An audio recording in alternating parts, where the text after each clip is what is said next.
have been a decade of breakthroughs and developments in medicine and psychiatry. Scientists have developed a new technology to cure mentally ill adults. With the use of electroshocks, the minds of sick patients are being wiped clean, giving them a fresh start. On this blank slate, physicians then imprint a new, healthy personality.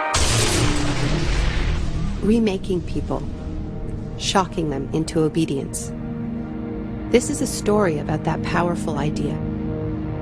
In the 1950s, it caught the attention of the CIA.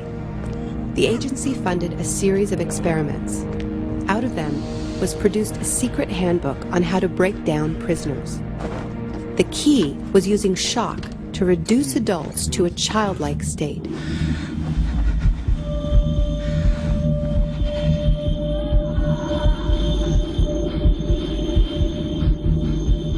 It's a fundamental hypothesis of this handbook that these techniques are in essence methods of inducing regression of the personality. There is an interval, which may be extremely brief, of suspended animation, a kind of psychological shock or paralysis.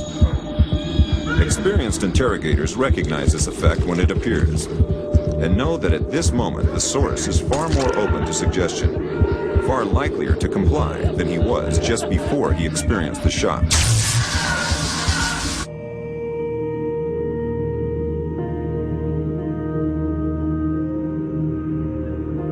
But these techniques don't only work on individuals. They can work on whole societies. A collective trauma, a war, a coup, a natural disaster, a terrorist attack puts us all into a state of shock. And in the aftermath, like the prisoner in the interrogation chamber, we too become childlike, more inclined to follow leaders who claim to protect us. One person who understood this phenomenon early on was the most famous economist of our era, Milton Friedman. Friedman believed in a radical vision of society in which profit and the market drive every aspect of life, from schools to healthcare, even the army. He called for abolishing all trade protections, deregulating all prices, and eviscerating government services. These ideas have always been tremendously unpopular, and understandably so. They cause waves of unemployment, send prices soaring, and make life more precarious for millions. Unable to advance their agenda democratically, Friedman and his disciples were drawn to the power of shock. The subject should be rudely awakened and immediately blindfolded and handcuffed. When arrested at this time, most subjects experience intense feelings of shock, insecurity, and psychological stress. The idea is to prevent the subject from relaxing and recovering from shock.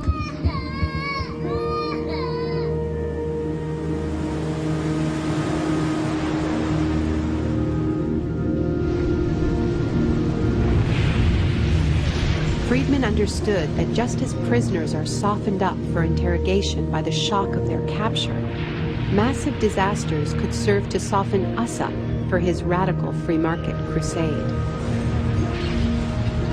He advised politicians that immediately after a crisis, they should push through all the painful policies at once before people could regain their footing. He called this method economic shock treatment. I call it the shock doctrine. Take a second look at the iconic events of our era, and behind many, you will find its logic at work. This is the secret history of the free market. It wasn't born in freedom and democracy. It was born in shock.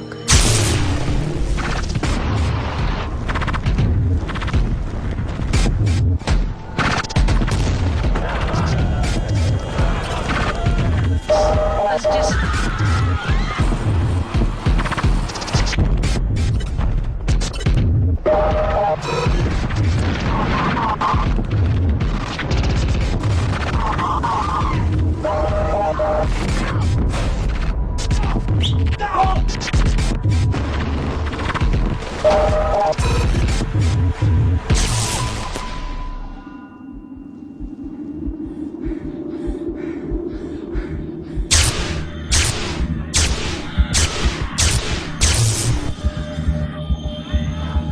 Isolation, both physical and psychological, must be maintained from the moment of apprehension.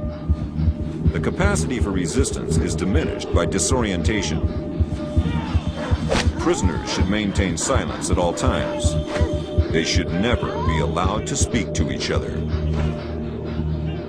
There's one other thing I've learned from my study of states of shock. Shock wears off.